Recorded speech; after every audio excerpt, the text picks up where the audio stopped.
Hey, what's going on, everybody? My name is Corey, better known as the Seaman, and I want to welcome you back to another special edition of the Seaman's Cinema Sitdown. That's right, folks. We are maintaining our residency in the comic book corner as we continue to push ever closer to Avengers Infinity War. Oh, am I getting excited. One, because I can't wait to talk about the movie that we're going to talk about. I mean, I don't know which one it is. I don't know if you can tell. It maybe just makes me want to do a lot of this. Maybe yell, Wakanda forever! I don't know, but I think maybe we're in that realm. Maybe, I don't know. It's just a guess. But we are just 2 days away from Avengers Infinity War. And as we continue on our Seaman's Infinity War countdown, we've reached number 17 on our list. Now, technically, it's number 18 in the release order. It's still in the theater. I had to go see it again for the 5th time now to kind of prep for this review, just to make sure everything was fresh. But in reality, I moved it. I opted to move. Most chronological things will play it out, with Black Panther being last. But I really, really like the way Thor Ragnarok leads you into Infinity War, especially with its end. So we're going to go play in Wakanda, guys, and I couldn't be happier. So you know the drill. Pull up a chair, take a seat. Today, I talk about number 17 on the Seaman's Infinity War countdown. I'm talking about Black Panther. Oh, man. It doesn't matter. You just say the words and I get excited. This movie is phenomenal. I mean, one, just look at this guy, right? I mean, he just looks so good every time he's on the screen. And this is just an all-around wonderful movie. Unlike all of the other Avenger movies, this one I have talked about in the past. And you know how excited I was about it. So look, I want to jump right into this guy because there's so much to talk about, not nearly enough time. So you know me, I like to start the bad and end with the good. And you're going to go, well, Seaman. I mean, Civil War, you didn't give any bad. Spider-Man, you didn't give any bad. You're going to give bad to Black Panther? Yes, one thing. And it's something that I didn't necessarily pick up on myself, but after listening to a podcast that featured Mark Bernardin, he did point out something that is very accurate and it is kind of strange. Now, personally, I just think it's the fact that, we're usually drawn to shiny new toys. The way, Black Panther and Spider-Man kind of dominated Civil War because, those are the shiny new playthings. What happens to Black Panther in this movie, I think, is kind of a result of that. But it is odd that he is outshined in almost every single one of his scenes. 9 times out of 10, when Chadwick Boseman is on camera, whoever he is on camera with is doing something that's drawing your attention to them more than him. And that doesn't really happen in movies in general, and certainly not in our Marvel movies. Our lead character is always the best thing going on in the movie. But, I mean, when you're standing next to, a villain that's just so well done in Eric Killmonger, and the delivery from Michael B. Jordan, phenomenal.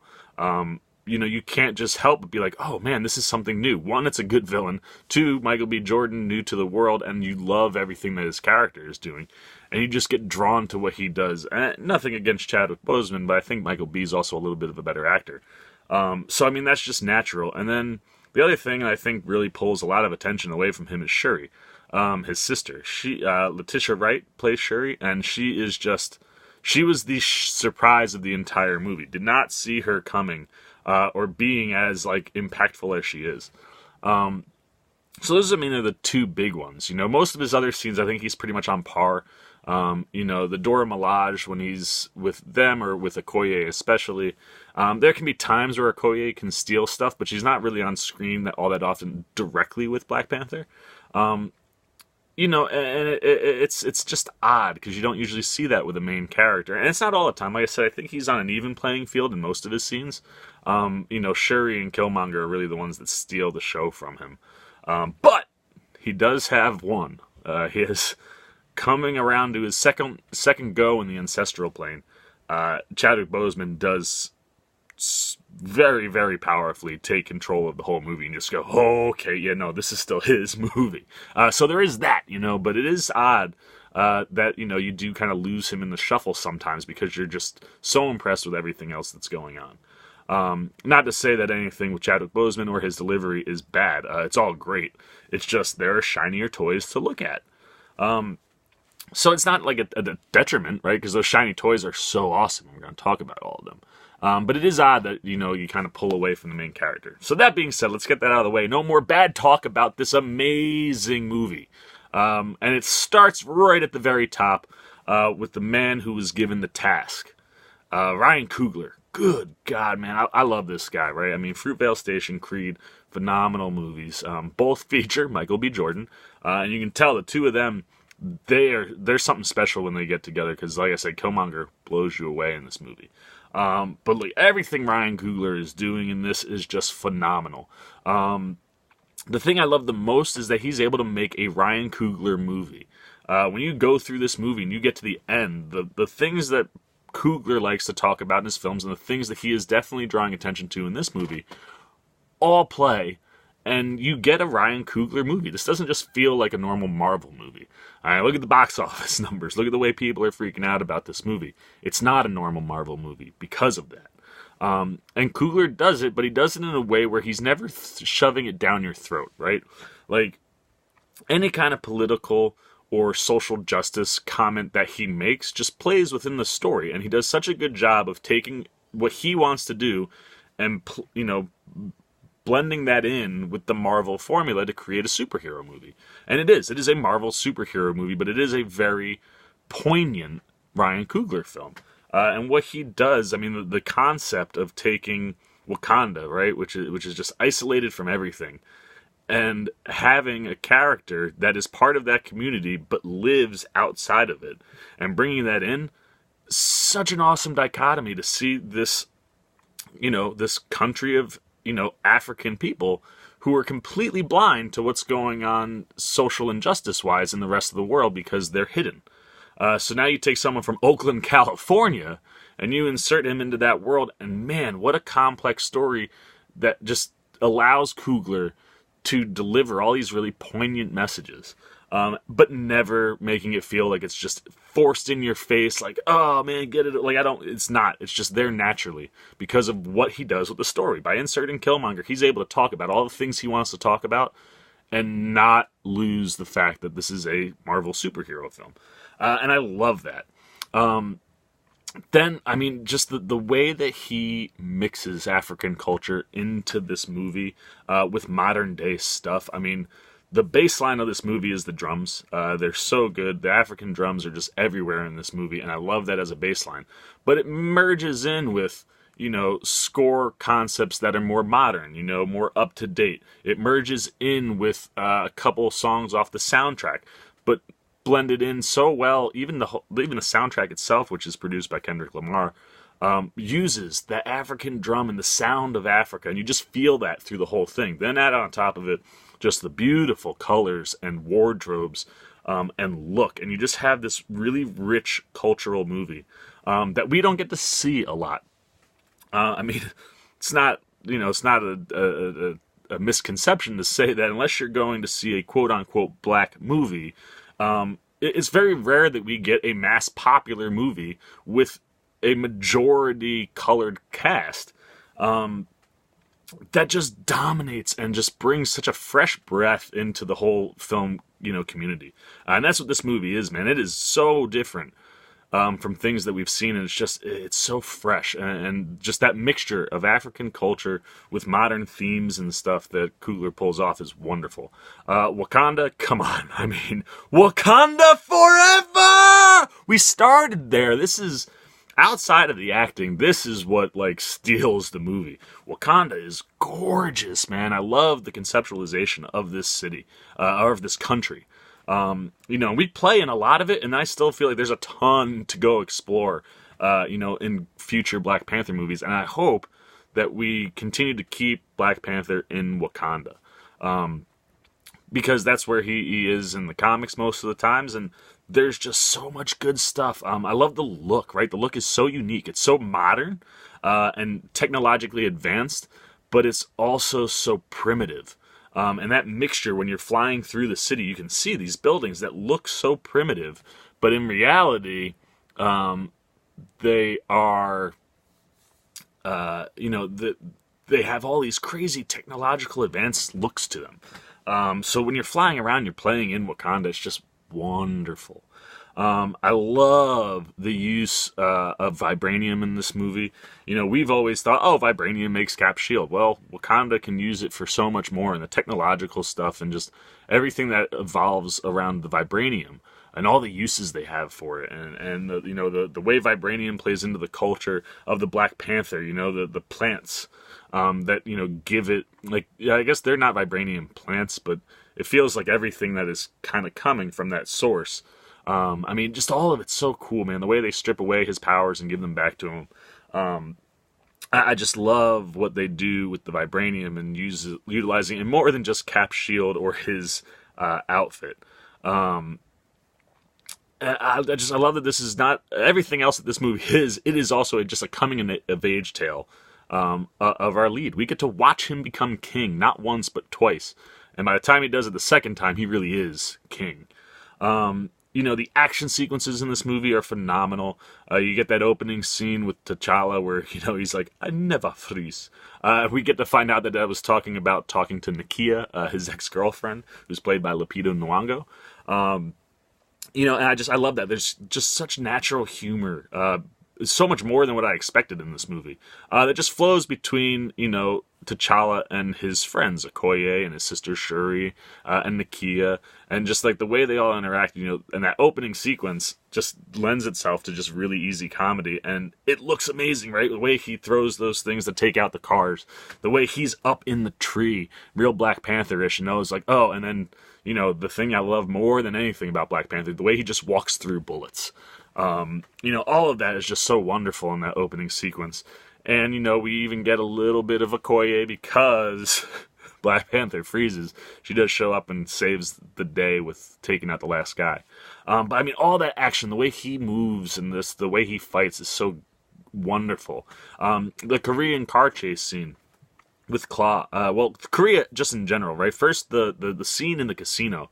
Talk about stepping out of a movie that's so unique and into something else that's unique, but certainly not original.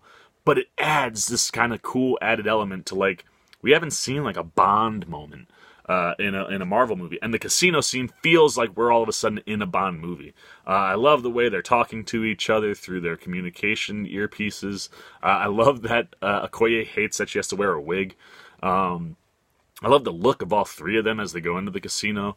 I love that, when they run into Everett Ross and the CIA, T'Challa goes out and basically says, hey, we're going to take Claw out of here.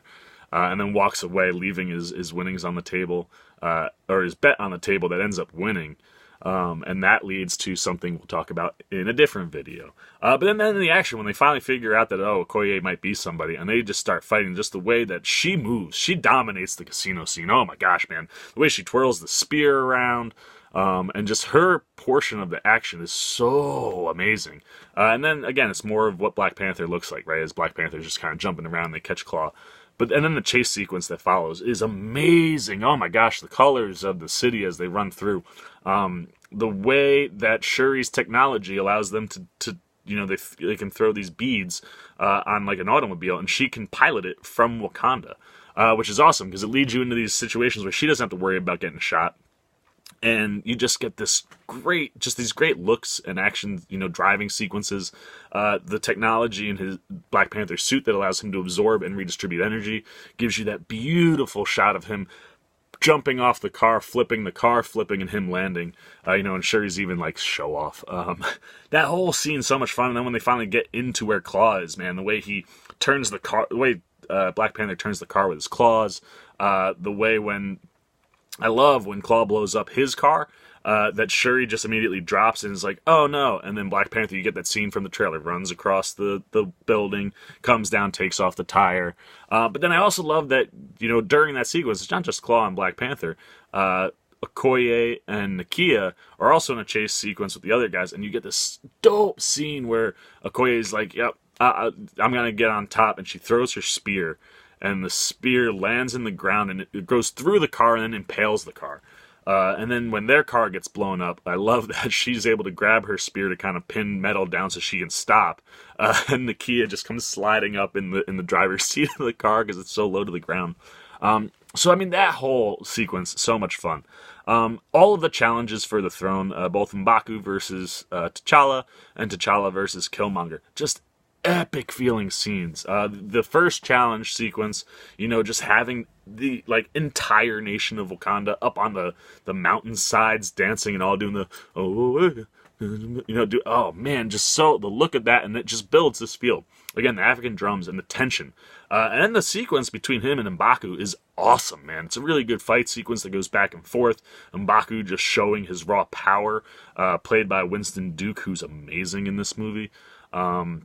He steals a little bit of the thunder sometimes, too. But then I love the fact that when it looks like it's all over, right? He's like, no powers, no suit, no claws. He's like, who are you? And he's about there, and you hear Angela Bassett, Black Panther's mother, Ramonda, just shout, show him who you are.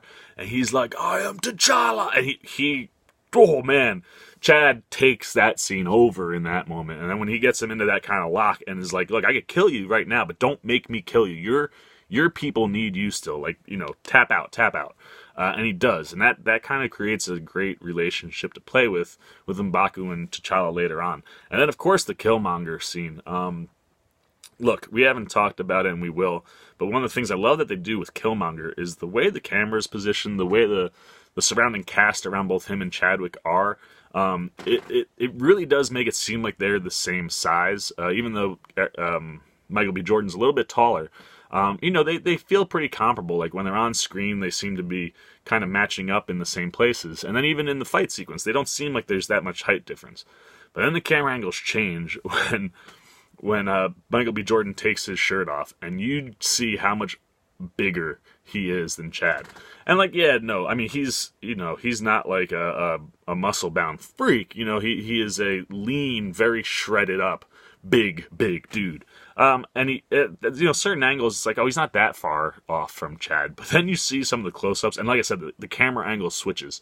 You get a lot more low shots, which just amplify how much bigger Michael B. Jordan is. And when he starts to take over that sequence, God, this is where he steals that whole scene. Just the minute he walks on, man, he drops his shirt, and you have all of those markings from all the kills that he's had all over his body. And he just starts to wail on T'Challa. And once he gets his first opening, he manhandles him. And because of the camera work and the just pure size difference between the two of them, it's so believable when he picks T'Challa up and he throws him off that mountain. It's a crushing scene. It is a tense, dramatic scene. It's just so well executed. And then, of course, the finale. This is just Ryan Coogler having a ton of fun with all of the pieces he has to play with. Everybody gets major moments in the finale. I love that you get the Dora Milaje against Killmonger once T'Challa shows back up. I love that we get to see them fight, especially because Okoye can't stand that he's there. I love T'Challa's entrance, right? We don't see it. We hear something make the impact on the plane, and then T'Challa comes walking out. So it feels like they shot T'Challa at the plane and he ripped it apart and crashed it. But when he comes walking out, and he's like, as you can see, he goes, he uses Killmonger's actual birth name, and I don't even remember it. But he yells his real name, and he's like, I never yielded, and as you can see, I am not dead. And you're just like, oh yeah, the challenge is still on. And then it's just tons of fun, right? Like I said, the Dora Milaje versus Killmonger, when Daniel Kaluuya's Wakabi and all of his people show up and they start fighting, you still can't believe that they haven't swung the tides now that Black Panther's back. But they continue to fight for Killmonger. I love the use of their rhinos, and that when it looks like the rhino's gonna take, someone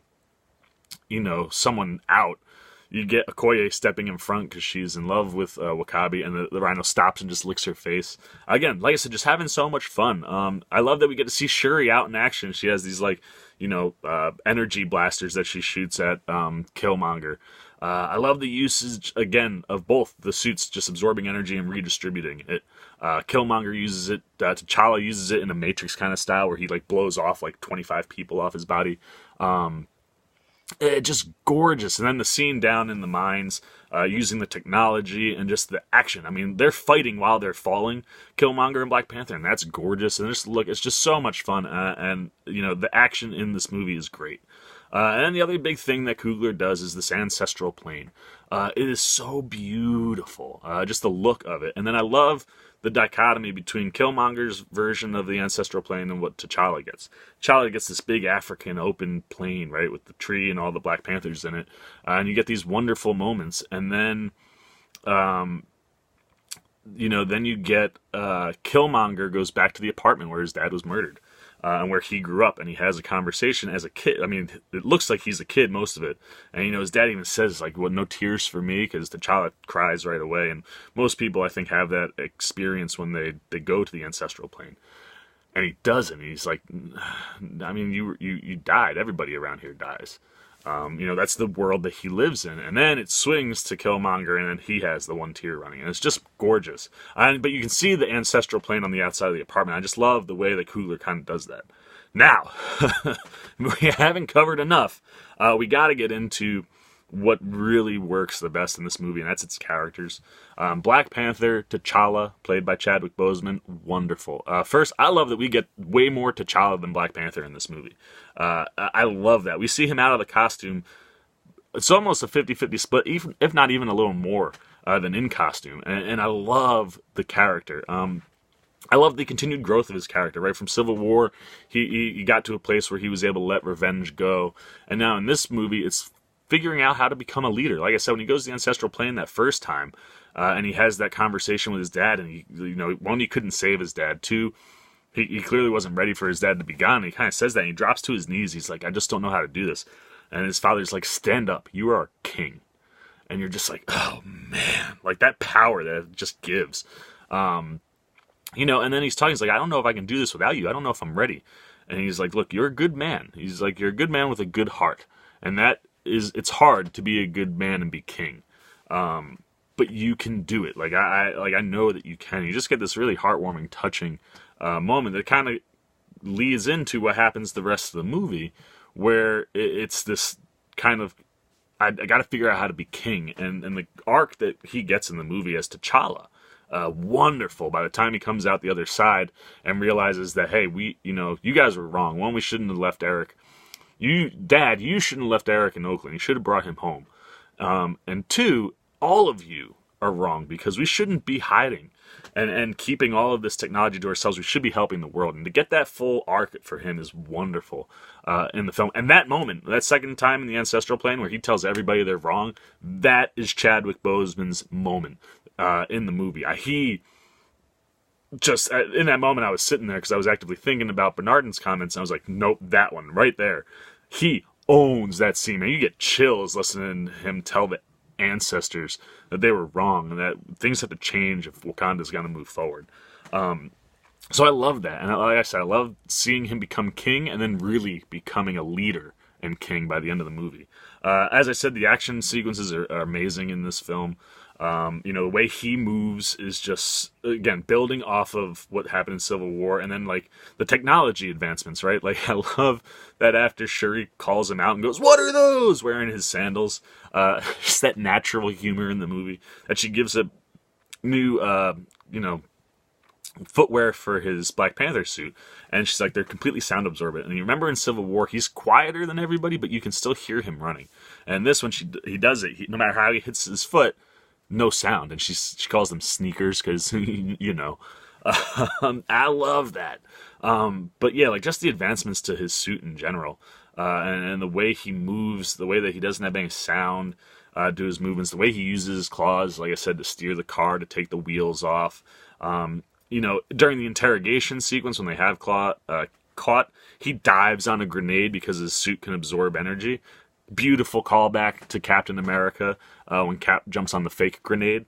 So I love that, right? The way just everything about him action wise is wonderful in this movie. And I just, like I said, I love watching him become the king that he ultimately needs to be by the end of the movie. Just the way in which that story grows is wonderful, and I love all of his interactions with all of the other people in the movie. I mean, his relationship with Shuri is amazing. I love that the interactions between him and Killmonger are also fantastic. It's just, and all the conversations that he has during the movie is what leads him to become who he is at the end. And then I love that once he's established that people were wrong and we need to come out, and he does. He comes out to the world in the mid-credit scene and says, Wakanda is going to give back to the world. And one of the guys is like, what is a small farming country in Africa gonna give the world? And T'Challa's like, oh, you'll see. But I love that he gets there, but before that, he goes back to Oakland, to the very building Eric grew up in, and buys all of those buildings to create an outreach center, Wakandan outreach center, where they can help people out, in different locations, and the first one will be that one. I love that concept. It just shows you how emotionally impacted he is by Killmonger's Killmonger's story. And I love that when you go back to that park, you get to see the kids that are there now getting to see the spaceship up close. Whereas at the beginning of the movie, you get this awesome shot of, 5 black kids playing ball, stopping, looking up, and seeing a ship in the sky. Now you get to the end, and not only do the 5 different kids get to see a spaceship, they get to see it up close in person. That's not something that you typically get to see in movies for that culture. And I love that that's there. It's something that allows you to dream bigger. And I think that's what this movie means to so many people. Then, of course, Michael B. Jordan, Killmonger. I can't praise this guy enough. He is phenomenal in this movie. And the key to his character being good is such a small thing. You go to the beginning of the movie and you open with this story about his father, who's been out in California. He's gotten into drugs and dealing guns and stuff. And he sees that if Wakanda was giving back, to the oppressed, they could uprise and take over everything, and Wakanda could run the world, which is what Killmonger's mantra ends up being. But getting that sequence, getting T'Chaka saying no, and then when he pulls the gun to kill Zuri, because Zuri turned him in, he kind of like a double agent type thing, he gets killed by his brother. But T'Chaka leaves Eric behind. So Eric has to deal with the fact that his father's been killed by somebody, has to figure out why and how it looks the way it does, what all that means, what Wakanda is, all this research, and he does all that, and he figures everything out, and he's got a major grudge, and he just continues to carry on his father's legacy, and that concept. But planning that at the very beginning of the movie makes him empathetic, makes him sympathetic. You can sympathize and empathize to what he's going through, because he gets screwed. He just takes that and harnesses it in the wrong way, where if he maybe would have been in Wakanda, maybe you get a different story. And that's what makes him so unique. So much depth off of a 2-minute scene right at the beginning of the movie.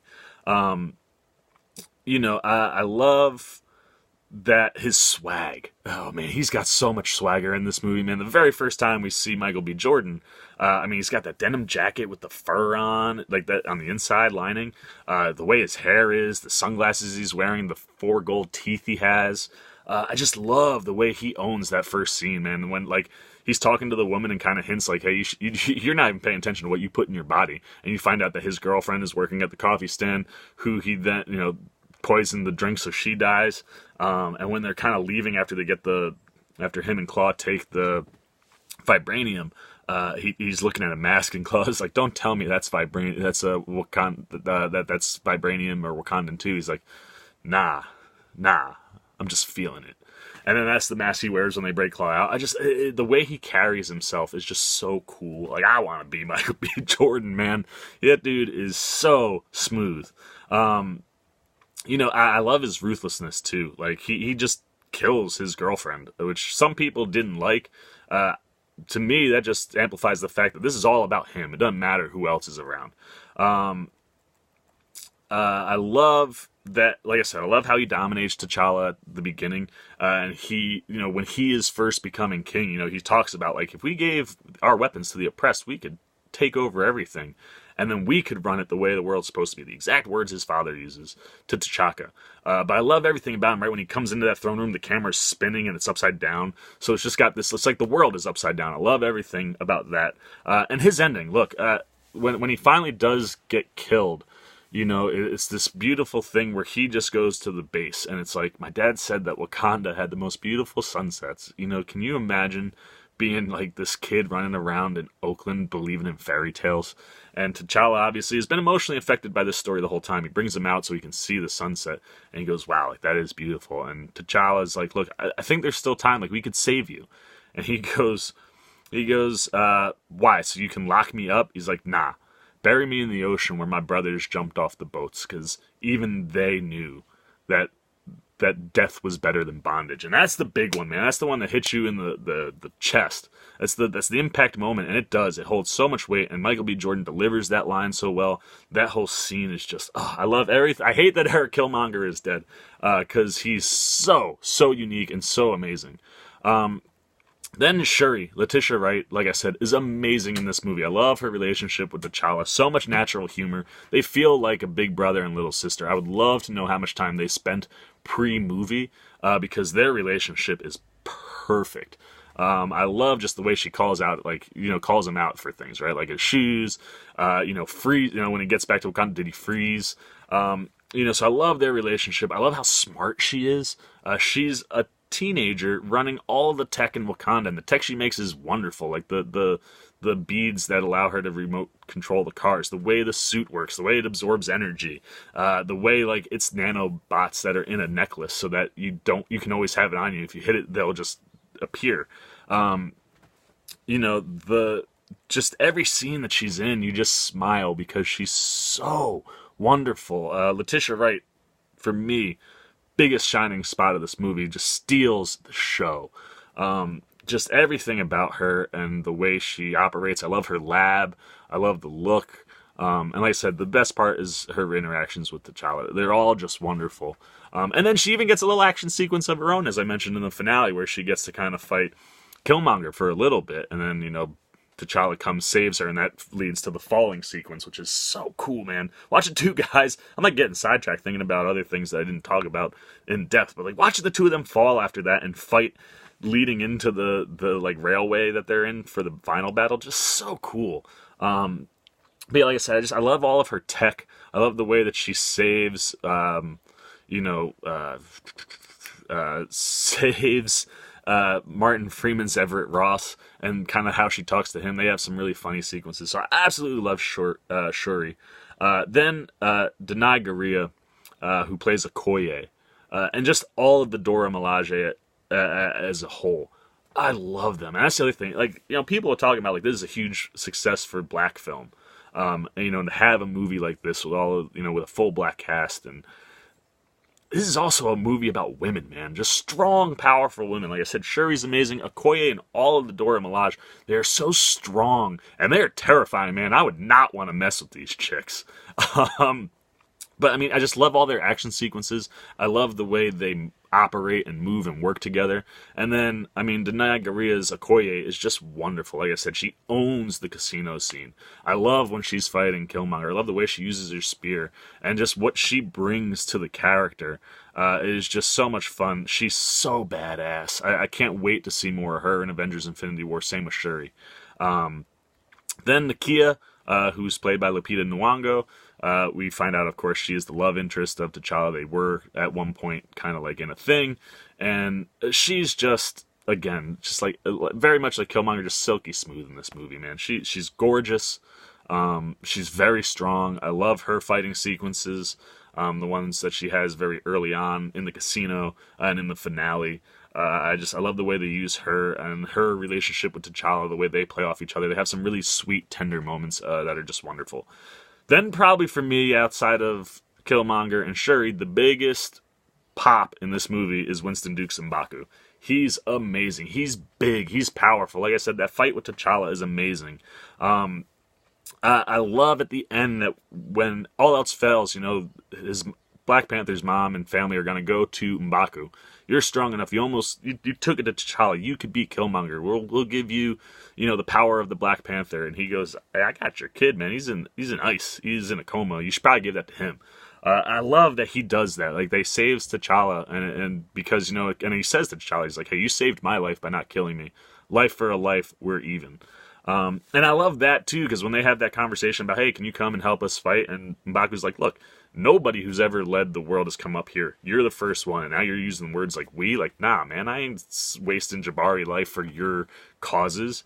We're even. And I love that. And I love that he shows up anyway because he understands T'Challa's like, look, I can't take accountability, but I can't change what happened in the past. I can only change what happens in the future. I love that. That's what this is, man. It's all this moving forward. But the thing I love the most about M'Baku in this movie is his scenes with Martin Freeman when they're there before T'Challa wakes up. Ross goes to say something. He's like, and the barking of all of the, they're the gorilla tribe. And the barking as they kind of freak him out. He's like, you do not talk, because he's a colonizer. He's like, and if you do, you say it again. He's like, I will feed you to my children. Everyone's like, jeez, man, like, chill. And he starts laughing. And he's like, nah, we're vegetarians. I'm not going to do that, but you got to shut your mouth. And then even at the end when T'Challa wakes up and they're all embracing T'Challa, he's sitting back there and he's like, okay, you guys done? Can you leave? I just love Winston Duke, man. Just so much personality, big, powerful presence. Everything that he does is great. Claw, played by Andy Serkis, love him. He's just having so much fun in this movie. I think he's just having fun not being a CGI character. I love his arm. Obviously, we saw him lose it in Age of Ultron. I love the way it works, man, and the power of the weapon, the way it becomes a gun and stuff is really cool. But the thing I love about him, he's just having fun. Every time Serkis is on screen, you're loving it. The way he presents the vibranium by pulling it out of his pants. The way when he's fighting T'Challa, he hits a cart that blows money. He goes, I made it rain and it was awesome! When he's in the interrogation room, he's looking at the mirror, he's like, I see you. Like, everything he's doing, he's just smiling and he's having so much fun. And in turn, it makes you have so much fun with Claw. And then everybody else. Like, Martin Freeman is great as Everett Ross. I love that he gets a mission by the end of the movie to take out the ships. Daniel Kaluuya is Wakabi. He's solid, but doesn't bring a lot to anything. But I love that he's the big swing, right? When Killmonger shows up, he's the one that finds him. He has Claw, and you just see how much that means to him and why that creates the conflict it does in Wakanda. And why some people are like, hey, let's let Killmonger do things, because I think it could be better. Because he killed Claw. Forrest Whitaker as Zuri, awesome. I love his story. Again, I love the twist that he was the one that was ratting on Killmonger's dad. Again, not a ton for him to do, but very nice. I love what he does with the character.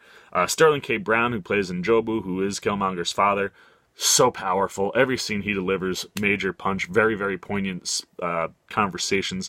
A lot of the things that Coogler wants to talk about come through him.